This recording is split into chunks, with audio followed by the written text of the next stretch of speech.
You all know that there are some big bombs coming in the survival game space, like the second Subnautica, the new Dune Awakening, or Light No Fire from the No Man's Sky developers.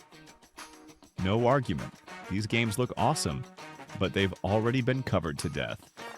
So, I'm not going to show them to you today.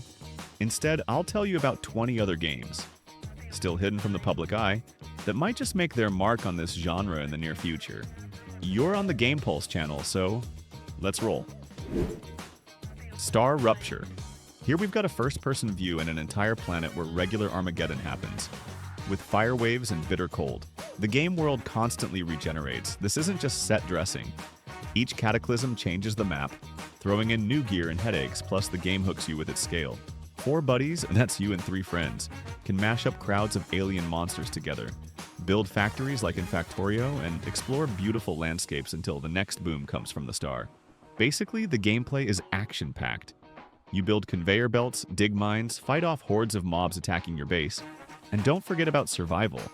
Hunger, toxicity, and cold are no joke here. The trailer released in January showed guns, automation, and dynamic battles, and fans of Green Hell, which by the way was the developer's previous game, are already rubbing their hands in anticipation. Cronos, The New Dawn. The Polish studio Bloober team, known for the recent Silent Hill 2 remake, has shown some fresh footage of their new project. The developers have also revealed some details. Cronos: The New Dawn is a third-person survival horror with time travel. The studio says they were inspired by John Carpenter's film The Thing, as well as the German series Dark, the game Dead Space, and a bit of Dark Souls in terms of difficulty. The game's protagonist is a traveler, one of the members of the eponymous group described as time divers. These guys are usually sent to the ruins of human civilization, with the main goal of finding important people from the past and capturing their essences using a special tool. According to the story, the world met its end in the 80s, after which ruins and wastelands formed, inhabited by monstrous creatures known as orphans. These are remnants of humanity, and they can take various forms, each with unique abilities. We'll also get gameplay. According to the developers, the game won't be an easy walk for you. In battles, you'll have to use your entire arsenal and rely on your reflexes. Cronos: The New Dawn will be released in 2025 on PC, PS5, Xbox Series X and S. Prologue. Go Wayback. Here, a team of 30 people led by Brendan Green, yes, the same one who gave us PUBG, also decided to jump into survival, though this time it's completely single-player and quite unusual. So this summer we'll get their early access. Prologue: Go Wayback. Its main feature? The world is generated on the fly using their own machine learning tech, which has already churned out millions of maps, 64 square kilometers each. And no two are alike. Basically, you start from scratch. No gear, no hints, just an old worn compass and a map. And around you, taiga, mountains, and rivers, where the weather changes like your buddy's mood after a match in PUBG. The game hooks you with its hardcore nature. You need to count calories, maintain body temperature in the positive, and there are no markers. Survive like a real man. Navigate by the stars and moss on trees. A true manly survival trip. Atomfall. Before you is a whole mix of survival and RPG in an alternative 60s Britain, where a nuclear boom created a fierce apocalypse. You've got cults with torches, robots with flamethrowers, and radioactive mushrooms. In short, never a dull moment. The game hooks you with its atmosphere. Imagine Fallout, but with a strongly pronounced British accent, pubs, and the feeling that you're about to run into some crazy vicar with an axe, plus dialogue choices and crafting galore. Do what you want, but don't whine if you die. The plot starts 5 years after a reactor exploded in 1957, and now you're a person in a quarantine zone where everything is soaked in radiation. Your mission is to figure out what the hell is going on before the local psychos in masks and soldiers finish you off for being curious. Gameplay is pretty standard for survival games. We search for gear with a metal detector, craft guns from trash. Well, that's common. We kill mutants and bandits in hand-to-hand combat, because ammo is worth its weight in gold, and meanwhile, we chat with NPCs to uncover the truth. What's more, the game is already out and has been available from day one in the Game Pass subscription on both PC and Xbox Series and even Xbox One, along with PlayStation 5 and PlayStation 4, but at full price. Once Human. Another game that's already out not long ago, and it's not just a survival game, but a direct hit in the genre of what the hell is going on here? Post-apocalypse, mysticism, shooting, crafting, everything seems standard. But then a multi-eyed thing from another dimension jumps in your face, and you remember there's horror thrown in too. The game banks on scale, a huge open world, factions, quests, co-op for up to 4 people, base sieges, and monsters that seem to have escaped from control and SCP simultaneously. Visually, dark but stylish. Lots of purple special effects and floating objects. Gameplay, a mix of shooter, base building, and paranormal investigation. Yes, all this has been seen somewhere before, but what matters isn't what, but how it's presented. And if you want to dive into something strange but with a gun and friends, Once Human might pleasantly surprise you, especially if your friends like playing on smartphones where the game recently launched. Just make sure you don't get lost in the grind. Holstin, a new, unusual game set in 1992 in a backwater town in eastern Poland. Some disaster is consuming everything it touches, including people. The main character arrives in town to find a missing friend. The horror scenario was written under inspiration from the Twin Peaks series. You'll need to collect weapons and scarce supplies, kill monsters, and communicate with locals as they gradually lose their minds. And to understand the townspeople, you'll need to immerse yourself in their inner world. Franchises like Resident Evil and Silent Hill served as benchmarks for the developers. And of course, one of the key cherries on top of this game is the visual style. This graphics combines pixel art and dynamic lighting. The camera here isn't static. There's an isometric angle, side view, third-person shooting, and first-person driving. The game Holstin will visit PC, PS4, PS5, Xbox One, Xbox Series X and S, and Nintendo Switch. The game is coming out in 2025. Road to Vostok, a hardcore single-player, first-person survival game being developed by one Finnish guy. Its feature is extreme realism. It's not just shoot and run, but a full-fledged survival simulation with tons of gear. Over 300 items. Advanced medicine and permanent death if you enter the Vostok zone. The game world is the post-apocalyptic border between Russia and Finland. All this on the Godot engine, where maps are pulled from real places, and procedural generation makes each run unique. The game hooks you with its atmosphere. Imagine Stalker, but with Finnish flavor, where you count calories, clean your guns, and pray not to freeze in a blizzard. Gameplay-wise, you collect gear from food to ammo, trade with NPCs through computers and shelters, treat fractures and bleeding, and here guns need to be cleaned and repaired, like in Tarkov. The game has 135,000 wish lists, so this is no small potatoes. Renown, a true medieval showdown where you start bare-bottomed, build castles, and kill anyone who even breathes in your direction. In short, gather a gang, up to 10 people. Then raid enemy bases with trebuchets and live like a king. But first remember, initially you're nobody here. In a huge medieval world, your task is simply to survive, build a fortress, and beat up your neighbors. Well, if possible, the gameplay is pure joy for hardcore lovers. We gather resources, craft gear from clubs to siege machines, build everything your heart desires, and destroy whatever you want in local PvP battles.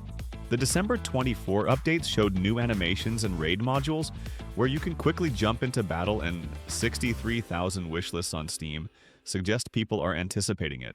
It's like Rust, but with swords and without toxic players building skyscrapers from trash. However, not everything is smooth. There are only 4 enthusiast developers. Recent tests showed server problems with high online activity. If they don't fix this, stability will be poor. Under a Rock. Here before you is a cooperative survival game where you don't just craft little items, but burst into a procedurally generated world that seems to be on steroids from a Pixar cartoon. Here you don't have boring wolves and zombies, but giant dodos, Neanderthals with clubs, and curses that make even veteran survivors facepalm. The uniqueness is in the bright visuals and freedom. That means you can build a base either in a tree or underwater, gather up to 10 buddies, and take down mobs from a glider. The plot is pure lol. You're like an explorer from the 19th century. Flying on a hot air balloon, then bam, storm and magic. And now you're on an island where everything wants to eat you or curse you just in case. The task is to survive. Find the missing expedition and remove this crazy debuff with the curse while digging in caves or diving into underwater dungeons. Gameplay is simple. You gather resources, build, ride gliders with grappling hooks, and kill mobs. Trailers from 23 were a hit, and updates last year also fueled the hype. It's basically like ARK, but without lag and with a colorful vibe. Sunkenland. Here before you is Waterworld, but as a game, where the world has gone underwater, and you're kind of a survivor in flippers with an automatic weapon. Something like a mix of Raft and Rust. In Sunkenland, you gather a team, build a base right in the middle of the ocean, craft turrets and grow potatoes while other players want to rob you. There are also full-fledged dives with scuba gear, raids on sunken cities, and even floating battles on homemade ships. And yes, the game is already out, but only in early access, and a full release is expected this year. Though, who knows? The graphics are simple, but the atmosphere hooks you. Underwater excursions are really tense, especially when oxygen runs out and sharks prowl in the fog. In general, if you want survival with a maritime flavor, then Sunkenland is a decent option, especially in company. Terminator Survivors. This is a first-person co-op survival game set in the Terminator world. You're an ordinary person from a shelter who came out to see what's left of the world and got caught in a mess between Skynet and the remnants of humanity. Your goal is to collect resources, find other survivors, and build a base before a T-800 gives you a personal "I'll be back." You search for ammo and food, craft guns, traps, hide or kill enemies. The choice is yours, but ammo is scarce, so stealth is often more appropriate and smarter than swinging a bat. The world includes mountains, deserts, and cities with radiation. The game's trailer showed a grim vibe and a base with upgrades, and the Steam FAQ clarifies that the game runs on Unreal Engine 5, with a focus on the lore of the first two films and without John Connor. Well, at least for now. But there are also snags. Primarily, they've already moved the release date from October last year to this year, saying they need to polish it not to embarrass themselves. I hope they polish it and don't embarrass themselves, because the idea generally has merit. A game called Nobody's Left. This game was first shown just a couple of years ago, but just a few days ago, the folks at Madrain Studio opened a page for this adventure survival game on Steam, which caught my attention. Here's how it all begins. When the situation in the world becomes more fragile than ever, the last bastion of peace is engulfed by war. The once safe haven transforms into a post-war apocalyptic city, ruled by lawlessness and jungle law. No one can feel safe anymore. Fear dominates everywhere, and survival becomes a necessity. Now all people have just one task: to protect their loved ones. But at what cost? You'll find out soon. The game is coming out in 2025, and the release is planned only for PC. About consoles, unfortunately, not a word so far. POLYARIS.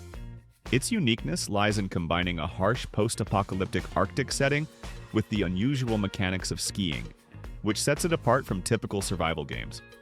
The procedurally generated world promises endless icy expanses where we'll need to fight the cold, gather resources, and avoid snowstorms, making each session unpredictable.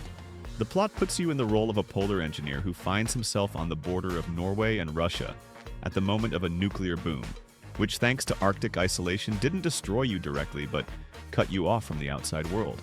And here you are, alone, surrounded by melting glaciers and mysterious silence. And your task is simply to survive while figuring out why there's no one around. In general, the developers were clearly inspired by The Long Dark, but with their own features. And this is Rooted, another cooperative survival game for 8 players. Its feature is a world where nature has reclaimed the post-apocalypse, and you rummage through overgrown cities with Unreal Engine 5 graphics that just beg to be framed. This isn't just collect sticks and don't die. The game throws in drones for scouting infected zones, adding tactics and a sense of the future. The game hooks you with its beauty and freedom. You can build a base anywhere from forest to skyscraper, and you can repair old stuff as if you're some kind of engineer from the dump. And the plot starts a century after a bacteriological war where humanity lost, and you're one of the survivors who emerged from a bunker in the 21st century. Nature, as you understood, cleaned part of the world, but cities are still toxic. Step left and you're already coughing your lungs out. Gameplay revolves around exploration. That is, you need to find resources, craft gear, build a camp, And those drones help you not fly into a radioactive trap. There are beasts and steel creatures like various robots. However, combat isn't necessary at all. You can just hide and admire the views. The second alpha in January this year already showed 30 square kilometers of map with mansions and bunkers, and testers are squealing with delight, saying it's like The Last of Us but with friends and without zombies. In short, there's really something to it. Lost Skies. A game for those who dreamed as children of living on air islands and battling hurricanes. Lost Skies is a cooperative survival game where the world is literally torn into pieces and floating in the sky. You build your airship from junk, fly between islands, explore ancient ruins, fight with some flying monsters, and all this in the company of up to 6 people. Moreover, crafting here isn't just for fun, but a matter of survival. Ran out of oxygen, didn't make it to fly, broke the rudder, falling into the abyss. Combat includes dodging and parrying, so it's not just bash on bash. Visually, it's like a mix of Sky, Children of the Light, and V Rising, but with ropes, hooks, and storms. The project is still raw, but if it's not buried by bugs or empty servers, it could become a new cooperative hit about adventures in the clouds. Project Mist. This is a survival horror with an open world, developed by Pols and scheduled for release on May 12th. Of this year in early access. It stands out for its unique freedom of action. There are no linear quests or imposed hints, leaving the player alone with a mysterious island inhabited by giant monsters that make your blood run cold. The key feature is gravitational weapons, which allow not only throwing objects at enemies but also creatively approaching survival, turning each battle into a tactical task. This mechanic, coupled with a grim atmosphere and procedurally generated locations, makes the game really attractive. The plot begins with you finding yourself on an island, surrounded by a gigantic wall hiding unknown secrets, while colossal creatures roam around, from flying whales to monstrous hands bursting from the water. Your goal stems from the situation itself, to survive and understand what's happening here, relying only on yourself. Gameplay is built on this tense exploration, where crafting from simple traps to siege weapons combines with building fortifications and battles, allowing you to choose your style of play, hunting monsters, hiding in shadows, or simply observing their majesty. The demo version released in October last year has already gathered praise for its dense atmosphere and freedom. Not that everyone's peeing hot water, of course, but it seems pretty good. Blind Descent. A cooperative survival game for up to 4 people, which should hit early access by the end of this year. Its trump card isn't banal forest, but Martian caves 10 miles deep, where jungles, rivers, and monsters look as if they escaped from a nightmare after watching Alien. The map is procedural, with storms, fog, and instead of boring collect sticks, boats for sailing on underground waters. The game hooks you with its atmosphere like Subnautica under the Red Planet, just with buddies and without panic about oxygen. There's air here, but the mobs don't sleep. On the downside, the game's development has been dragging since 2019, and although the foundation is ready, the devs are still shifting the release. For example, they recently moved it from last year to this one. I hope it eventually reaches us and we'll be able to test the game. As One We Survive. A top-down survival game we're expecting this summer. Its feature isn't just crafting gear and running from mobs, but also managing a colony like a proper manager in the post-apocalypse. Here you have harsh survival with bandages instead of health packs, and base building with farms so your NPCs don't whine from hunger. It hooks you with its family drama.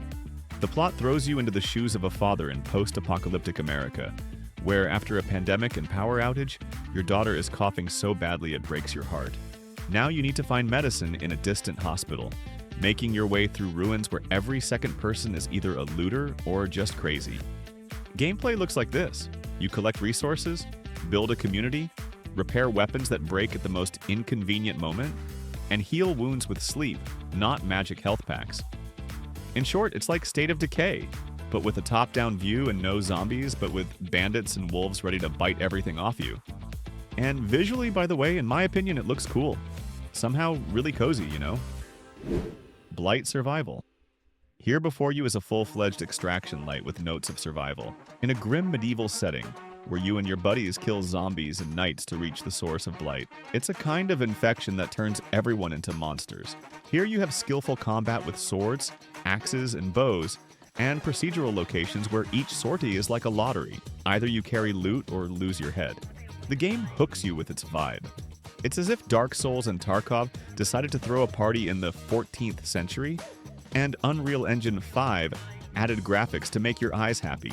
The plot throws you, in short, into the meat between two kingdoms that are cutting each other without stopping. In this mess of blood and corpses, that very Blight emerged, and now you're with 3 friends. The last hope of humanity, so to speak, because the locals are already tired, afraid, and just waiting to be eaten. And everything would be good, and the game should have been released, but the release keeps getting postponed. However, on the bright side, no early access. The devs have promised to release the final version right away, but only when they completely finish it. And when? Who the hell knows? This year, by the way, there should be closed tests. Derelicts. And this is a game being created by a solo developer, but looking quite decent. A first-person cooperative survival game expected to release this year.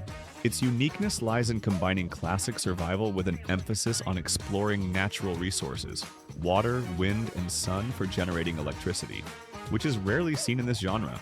Instead of procedural generation, there's a carefully handcrafted map, and the story unfolds through environment and level design, not through imposed markers and quests. And there's a certain technological cherry on top. You can build water wheels, windmills, and solar panels, automating your base, which adds coziness and depth to the harsh post-apocalyptic world. The plot, by the way, begins with your shuttle crashing on Earth, where an ancient mechanism flooded the planet with radiation, forcing humanity's elite to flee to orbital stations. And here you are, well, and 3 more friends, staying down in the wastelands teeming with mutated creatures to survive and find the source of the catastrophe. Gameplay is simple. Resource gathering, like chopping trees and collecting metal, which then flows into crafting weapons and building a base that needs protection from enemies and elements. Storms, blizzards, and even frozen rivers. The absence of a map and pointers enhances the feeling of freedom and danger, and the ability to have a companion dog adds an emotional note. Well, everyone loves puppies. Well, that's all for survival games. I hope you found something cool for yourself, so hit the like button and subscribe too. If you want a similar video but with games that have already been released, write about it in the comments. And I'm not saying goodbye, just saying until next time.